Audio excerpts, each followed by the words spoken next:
আগে একটা সুদী ব্যাংকে চাকরি করতাম, কিন্তু আপনার লেকচার শুনে তাকওয়া বৃদ্ধি পায় এবং সেই চাকরি ছেড়ে দেই। আমার বাবা মা সবাই, এমনকি স্ত্রীও চাকরি ছাড়তে নিষেধ করেন। আমি তাদের বুঝাই যে আল্লাহ রিজিকের ব্যবস্থা করে দিবেন। এখন আমি একটা মসজিদে খুতবা দেই, আলহামদুলিল্লাহ। এখন আমার প্রশ্ন হলো, আমি যে টাকাটা পেয়েছি চাকরি ছাড়ার পর, সেটা বিধান কি?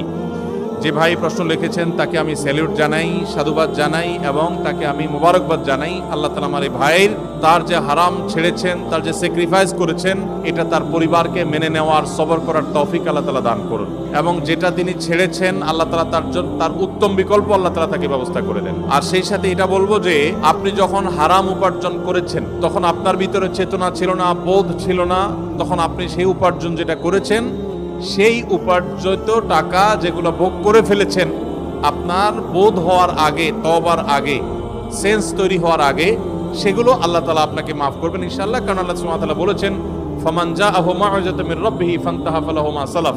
কেউ যদি আল্লাহর নসিহা, উপদেশ আসার আগে এরকম কোন সুদী কারবার করে থাকে, তাহলে আল্লাহ তাআলা সেটা তাকে মাফ করবেন। তবে আপনার তওবার পর আপনি হারাম এবং হালালের এই যে উপলব্ধি, এই সেন্স যখন এসেছে, তারপর যদি আপনার কাছে কোনো হারাম উপার্জিত টাকা আসে, তো সেটা আপনি গ্রহণ করবেন না, সেটা আপনার জন্য ভোগ করা জায়েজ হবে না।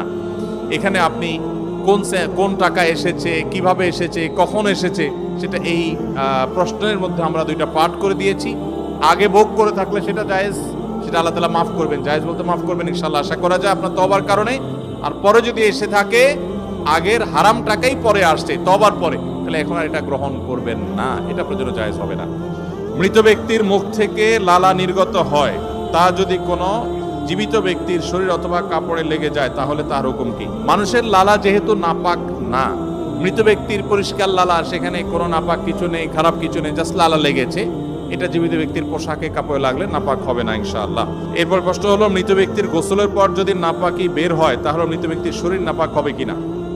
গোসলের সময় এই জন্য পেট চাপ দিয়ে, হালকা মৃদু চাপ দিয়ে কোনো নাপাক যদি বের হওয়ার মতো থাকে, সেটা বের হওয়ার ব্যবস্থা করে দিতে হয়। এরপরও যদি পরবর্তীতে বের হয়ে যায়, তাহলে নতুন করে আর গোসল দিতে হবে না। তবে নাপাক সরিয়ে যথাসম্ভব পবিত্র পরিচ্ছন্ন করে তারপরে কাফন দাফনের ব্যবস্থা করবেন।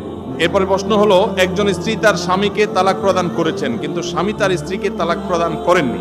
এখন স্ত্রী আবার তার স্বামীর নিকট ফিরে আসতে চান, কিন্তু তালাকের 1 বছর পূর্ণ হয়েছে, এখন করণীয় কি? প্রথম কথা হলো, তালাকের কোনো উত্তর এভাবে আমরা কোনো সংক্ষিপ্ত প্রশ্নোত্তরের সেশনে বা কোনো মিডিয়াতে, টেলিভিশন আমরা দেই না। কারণ তালাকের প্রশ্নের উত্তর নিতে হলে ডিটেইল সব লিখে তারপরে তার উত্তর নিতে হয়।